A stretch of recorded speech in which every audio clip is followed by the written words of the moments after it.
So essentially, what I looked at in analyzing what it would take to make an ideal community, I looked at an occupation table, and then I looked at sort of best practices globally. For example, I found out that one farmer can produce enough food for 10,000 people in an optimal scenario with the proper equipment. I found out that you don't have to have massive economies of scale anymore for many, because you can now create cut and die tool technology that can actually output different form factors on an assembly without human intervention. There's a lot that automation can do, and the key is the people have to own the robots so that when automation occurs, the people have to work less because they have robots working for them. What you don't want to do is have the robots owned by people that are gradually concentrating more and more wealth, putting you out of work and charging you for their services. So we can basically automate drudgery work, just like we thought we could in the 1950s when technology arrived. So we need to have the prototype community of the future.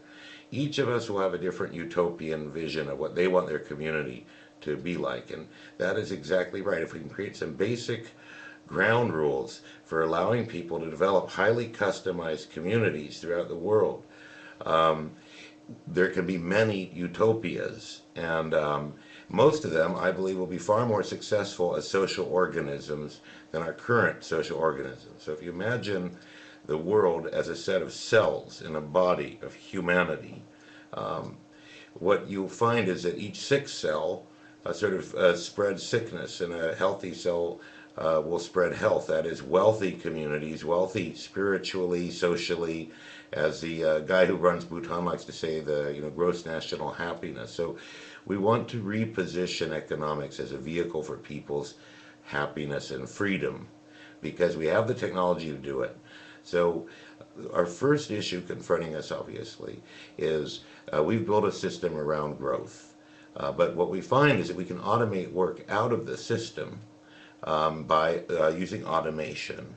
But what I found in my analysis was that if you essentially issue people shares in their county government, would be the simple way to describe it, there would be an incentive for families not to over-reproduce, because your shares in your community would be held and distributed through family lines. Then we need to develop some mechanics beyond that. But what this could do is gradually transform the world into a paradise in a couple of generations by having mainly 1 and 2 child families and adopting the rest.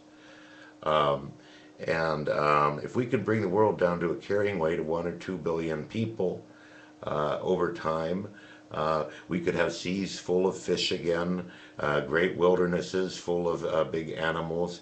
The ecosystems of the earth could heal, and our carbon footprint would start winding down rapidly. So we need to eliminate busy work. We don't want jobs. Jobs that do not produce wealth damage the world, and people are realizing this now.